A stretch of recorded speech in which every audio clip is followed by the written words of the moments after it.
শুরু করছি মহান আল্লাহ পাক এবং বরকতময় নাম দিয়ে, যিনি পরম দয়ালু।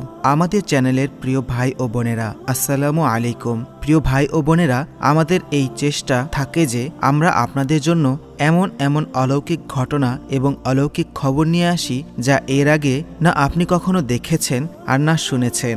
এই কারণে আজকের এই ভিডিওতে আমরা আপনাদেরকে একটি মেয়ে যার বিবাহ হচ্ছিল তার এমন একটি ঘটনা বলবো যে সেই মেয়েটি তার বিয়ের বিদায়ের সময় একটি সন্তান জন্ম দিয়ে দেয় এবং সেই সময়ে ভিডিও ফুটেজও আমরা আজকের এই ভিডিওতে দেখাবো। প্রিয় ভাই ও বোনেরা, আমরা জানি যে আপনাদের শুধু শুনে বিশ্বাস হবে না যে এমনটা কিভাবে হতে পারে, এবং আরও কিছু প্রশ্ন রয়েছে যে বাচ্চা হওয়ার পর সেই মেয়েটির বর এবং তার পরিবার কি বলেছিল এবং তারা কিভাবেই বা বুঝতে পারে নাই যে বউটি গর্ভবতী ছিল। হে প্রিয় ভাই ও বোনেরা, আজকের এই অলৌকিক ঘটনা কখন, কোথায় এবং কিভাবে হয়েছিল এবং সেই মেয়েটির সাথে এরপর কি হলো, এই সকল কিছুই আপনারা আজকের ভিডিওতে দেখতে পারবেন এবং জানতে পারবেন।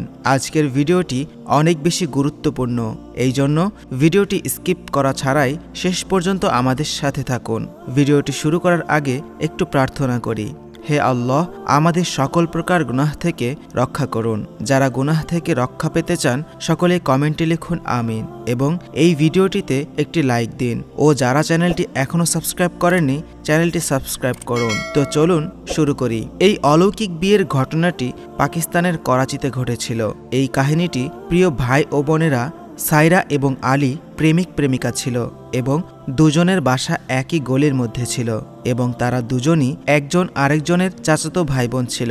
আলীর বাবা এবং সাহেরার বাবা ছোটবেলাতেই তাদের বিয়ে ঠিক করে রেখেছিল এবং দুইটি বাসার মধ্যেই সিদ্ধান্ত নেওয়া হয়েছিল যে দুইজনেই পড়ালেখা শেষ হলেই দুজনকে বিয়ে দিয়ে দেওয়া হবে। ছোটবেলা থেকেই তারা দুজনেই এই কথাটি জানত, এই কারণে দুজনেই একে অপরকে অনেক বেশি মহাব্বত করত। দুজনেই একে অপরের সম্পর্কে চিন্তা করত, একে অপরের সম্পর্কে স্বপ্ন দেখত। এরপর তারা দুজনেই যুবক বয়সের কদম রাখে এবং তারা একটি একটি করে দিন গুনতে থাকে যে কবে তাদের পড়ালেখা শেষ হবে এবং কখন সেই মুহূর্তে আসবে যখন তারা বিয়ের বন্ধনে আবদ্ধ হয়ে একে অপরের সাথে জীবন কাটাবে।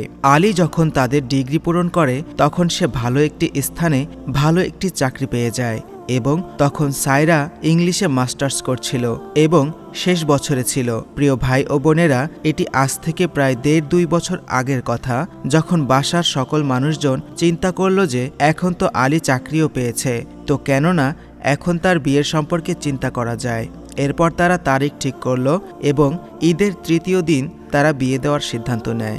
বিয়ের প্রস্তুতি শুরু করতে না করতেই মহল্লার মধ্যে একটি ভাইরাসের খবর ছড়িয়ে পড়ার কথা শোনা যায় এবং করোনার কারণে লকডাউন লেগে যায়।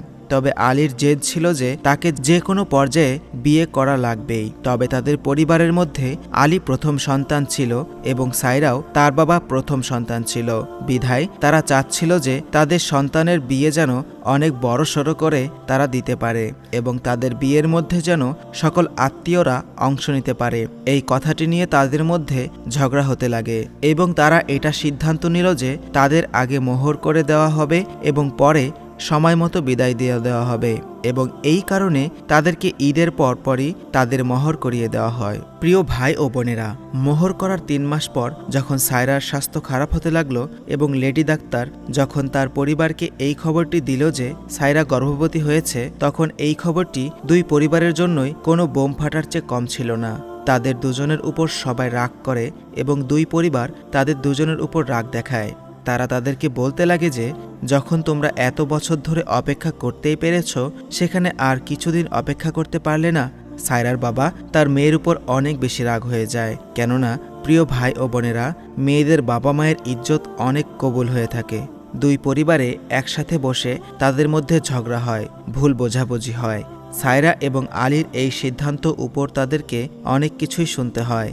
এরপর তাদের পরিবারকে তাদের মা বোঝান যে শোনো, তারা যে মোহর করে নিয়েছিল ঠিক আছে, তাদের দ্বারা ভুল হয়েছে, তারা গুনাহ তো করেনি, আর এমনিতেও ছোটকাল থেকেই তারা একসাথে বড় হয়েছে।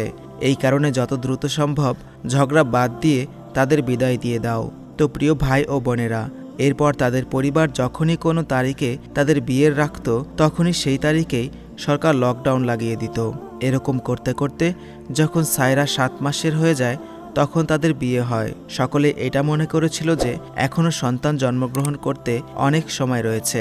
তবে প্রিয় ভাই ও বোনেরা, বিদায়ের সময় এই গোপন কথা যা তারা লুকাতে চেয়েছিল তা প্রকাশ হয়ে যায়। যখন বিদায়ের সময় সায়রার ব্যথা শুরু হয়ে যায় এবং তার অবস্থা খারাপ হতে লাগে এবং সেই মুহূর্তটি সায়রাকে কনের পোশাকেই দ্রুত হাসপাতালের মধ্যে নিয়ে যাওয়া হয়, যেখানে ডাক্তার দেখে ও অবাক হয়ে যান যে বিয়ের দিনেই কনের প্রসব হতে চলেছে।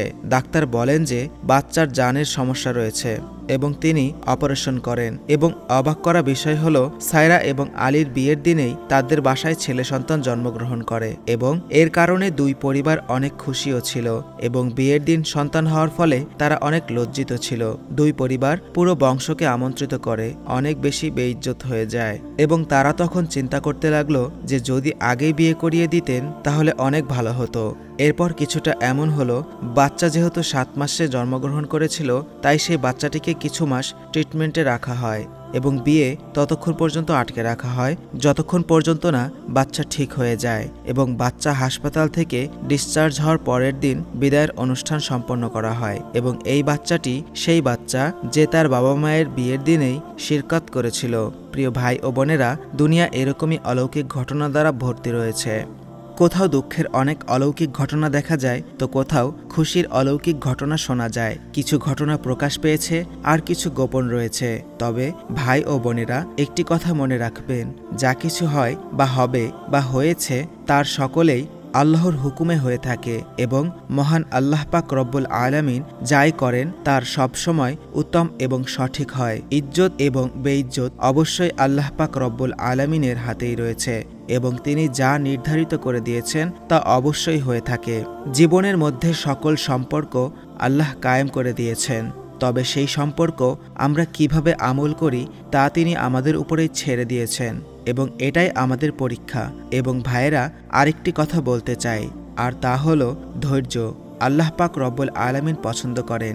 আমরা দেখতে পাই যে পাকিস্তানের মধ্যে বিয়ে নিয়ে অনেক নিয়মকানুন মানা হয় যা আমাদের দিনের সাথে কোনো সম্পর্ক নেই। চাল ফিকে দেওয়া, লোটা থেকে পানি পান করা, বর এবং কনের একসঙ্গে কেক কাটা, দুধ পান করা, ফুল ছিটানো, রাস্তা আটক করা, বউকে উঠিয়ে আঙিনা পার করা ইত্যাদি ইত্যাদি। অনেক বিবাহিত জোড়া এবং বাসার মানুষজন এই সকল রীতিনীতিকে বিশেষ করে গুরুত্ব দিয়ে থাকেন। প্রিয় ভাই ও বোনেরা, আমরা এটা বলছি না যে আপনারা আনন্দ করবেন না, আনন্দ করুন, তবে এমনভাবে যেভাবে আল্লাহ পাকের অনুমতি রয়েছে। হজরত মুহাম্মদ সাল্লাল্লাহু আলাইহি ওয়াসাল্লামের সুন্নত রয়েছে। একটু চিন্তা করে দেখুন প্রিয় ভাইরা, আপনারা যেই পরিমাণ অর্থ বিয়ের মধ্যে খরচ করে থাকেন সেই টাকা বাঁচিয়ে একজন অসহায় মানুষের অনেক সাহায্য হতে পারে, কোনো একজন গরিব ব্যক্তির চিকিৎসার জন্য সাহায্য হতে পারে, বিয়ের কাজে আসতে পারে। যদি সম্ভব হয় তাহলে আমার কথাগুলো একটু গুরুত্ব দিয়ে চিন্তাভাবনা করবেন। আল্লাহ পাক রব্বুল আলামিন আমাদেরকে আমল করার তৌফিক দান করুন এবং নিজের নেক বান্দাদের মধ্যে আমাদের যুক্ত করে নিন, আমিন। তো প্রিয় ভাই ও বোনেরা, এই ছিল আমাদের আজকের ভিডিওটি ভালো লাগলে অবশ্যই লাইক, কমেন্ট ও সাবস্ক্রাইব করবেন এবং ভিডিওর বিষয়ে আপনার যদি কোনো মতামত থেকে থাকে তাহলে অবশ্যই কমেন্ট করে জানাবেন। দেখা হচ্ছে পরবর্তী ভিডিওতে, সে পর্যন্ত আল্লাহ হাফেজ।